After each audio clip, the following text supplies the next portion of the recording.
Okay, brother, let's get into it. We shall. I want to get into it with Mr. Sean Payton. Do we have to? He just irks me. His name alone just irks me. Oh my gosh. So Denver, the Broncos were fighting for contention, still to be in the playoffs. It's not gonna happen. It's too far of a deal now. Yes, but they took a devastating loss, 42-17 against the Detroit Lions. But the main story for me was the way that Sean Payton was yelling at Russell Wilson on the sideline. Berated him, undressed him on the sideline. Yes, those are more accurate terms right there. But if you didn't see the sequence, there were actually two plays that the Broncos had where you thought they possibly scored. But there were no challenges given to either one of those plays.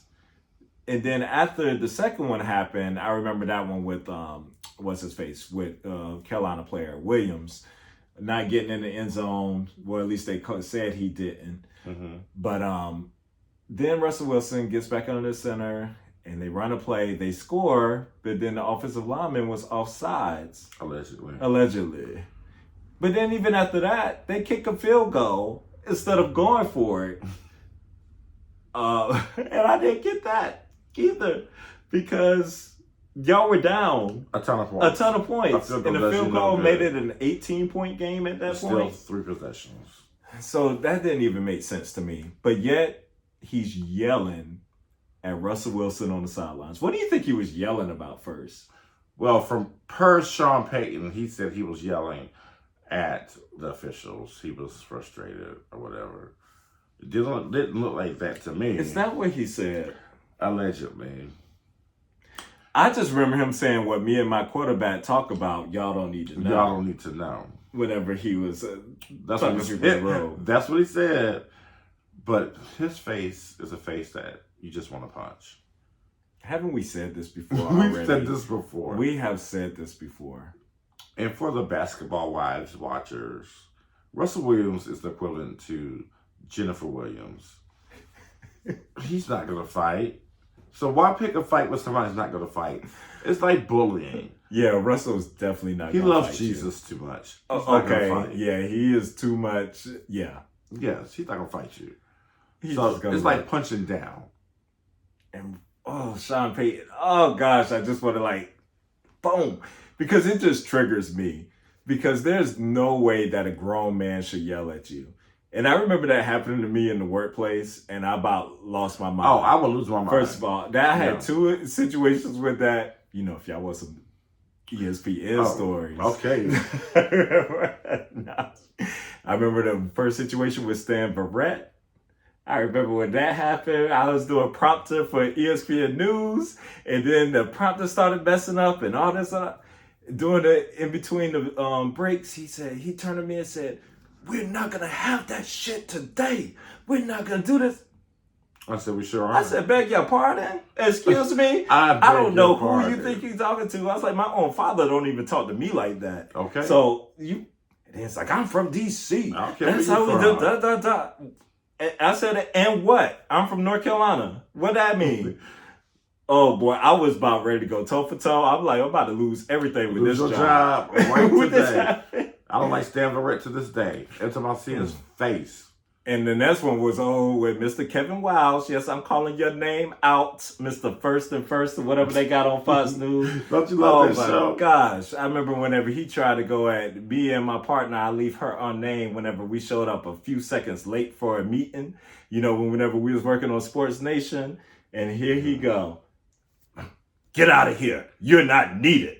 Blah, blah, blah."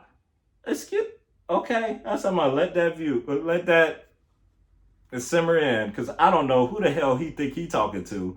I don't even know if you are older than me. I don't even know how old you are. But anyway. You look old.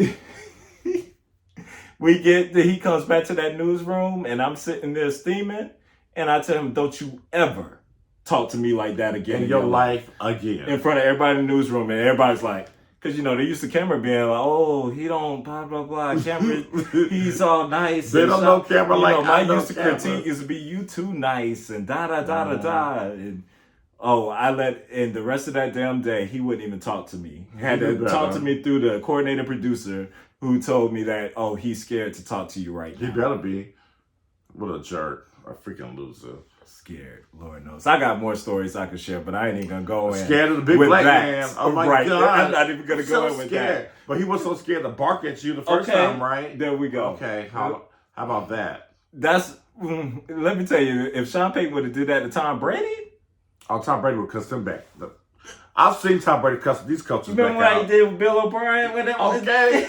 Don't you? He did the Bill O'Brien, Matt Patricia. He did it to, what's the fat coordinator he used to have the first time around? Yes. Was not playing. I couldn't do it. Oh, it just triggers me. And I'm just gonna be honest. Whenever you do, and especially as a black person, when you see a white man yelling at you like that, it's just something about it. It is something about that. It really is. I had a boss like that too. That happened right in front of everybody because his door was wide open. This was at City Cars, and I was in like the management training position or whatever it's called, TAP. And I had went out for the management job or whatever, and I didn't get it like the first time. And I went and talked to his office afterwards, and I was pissed off about it. And then he had said something out of the way to me. I said, "Who do you think you're talking to?" I know that's right. I said, "Don't you ever talk to me like that." And boy, people turn around because I had the same critiques like you, like, "Oh, Carlin, you're so nice." Brother used to work there too. Yes. Initially, so they knew us as brothers, and y'all are so nice and kind.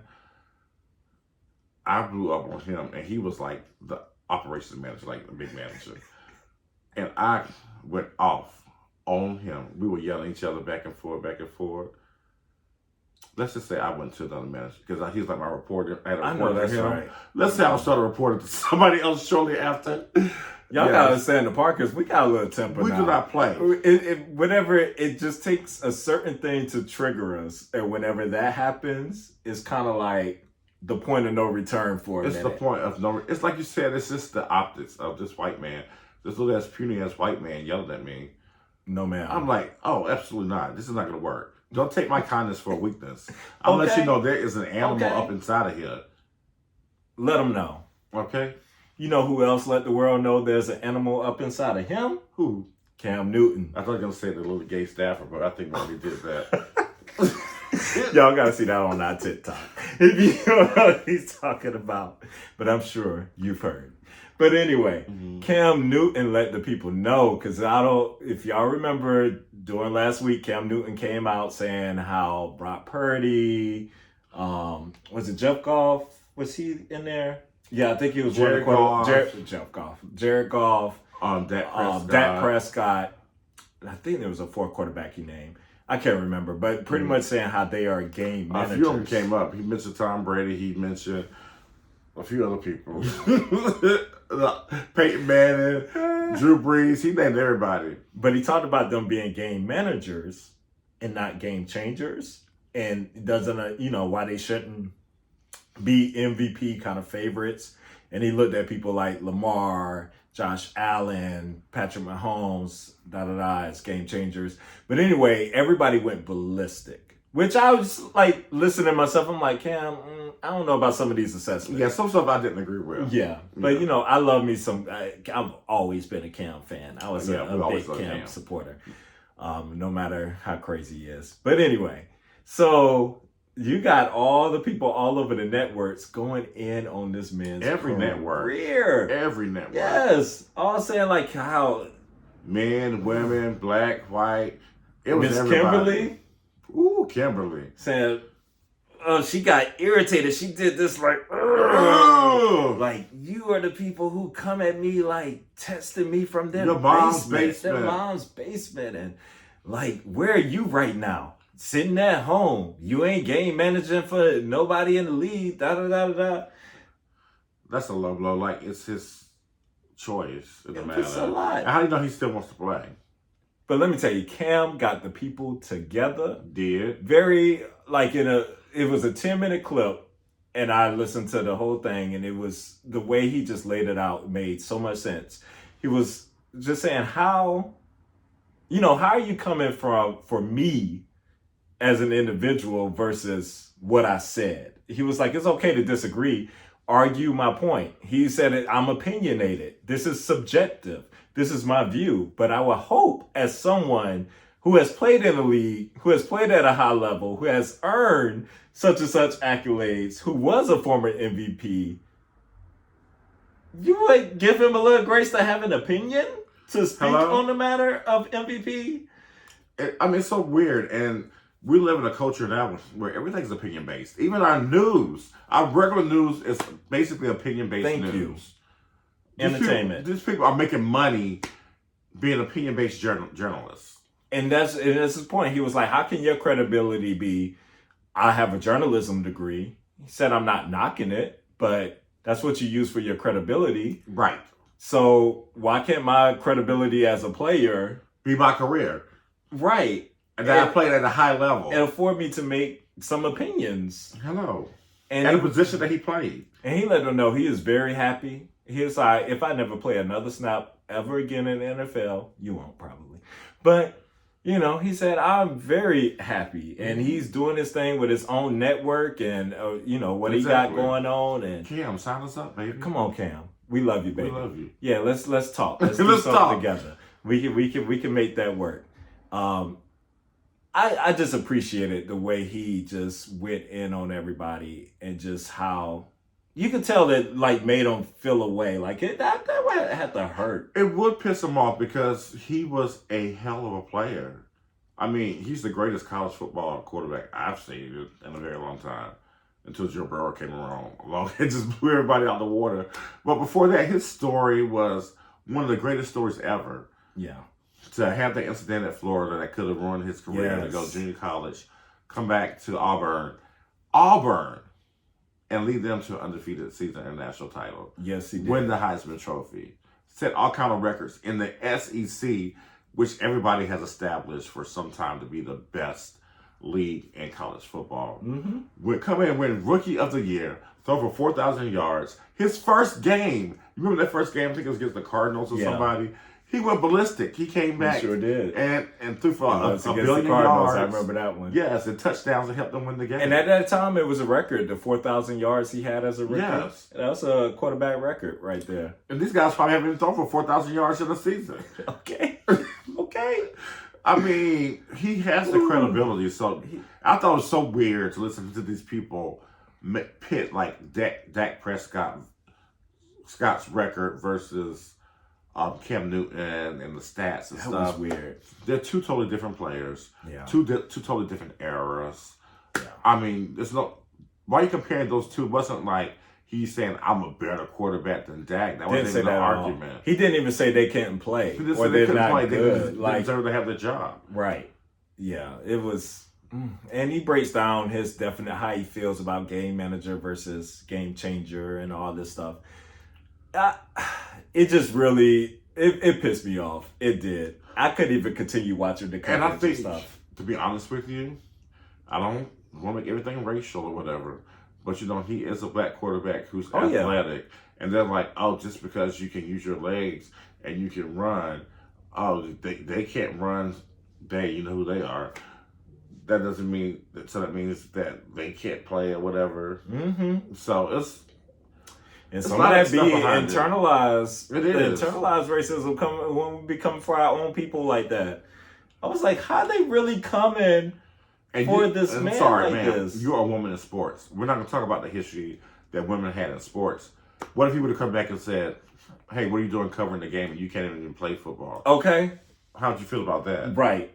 So, it's a double-edged sword, ma'am. And I like what you said, everything is opinionated. We all have opinions. Opinionated. That's what we're doing. We give our freaking opinions right here. Who doesn't want to be able to give their opinion? Right. I don't want people to be like, oh, look at you. Look what you did here and there. Da, da, da, da, da.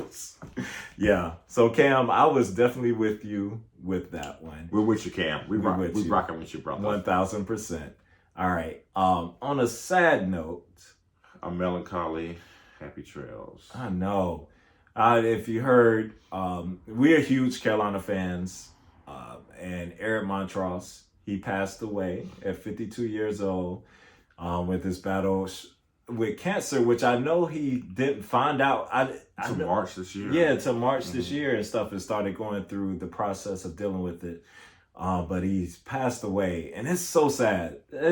Eric Montross was always like one of those people. I've never been able to meet him in life, but he's just someone who sticks out to me that I remember vividly and stuff from my favorite Carolina teams. And everybody that has met him has only said glowing things about him. Absolutely. And like reading all the work he did, like behind the scenes with the Rams Club and getting scholarships for kids to go to Carolina.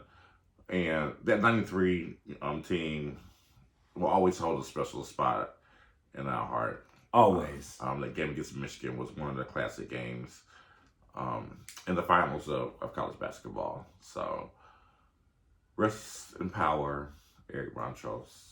Definitely. Rest in power.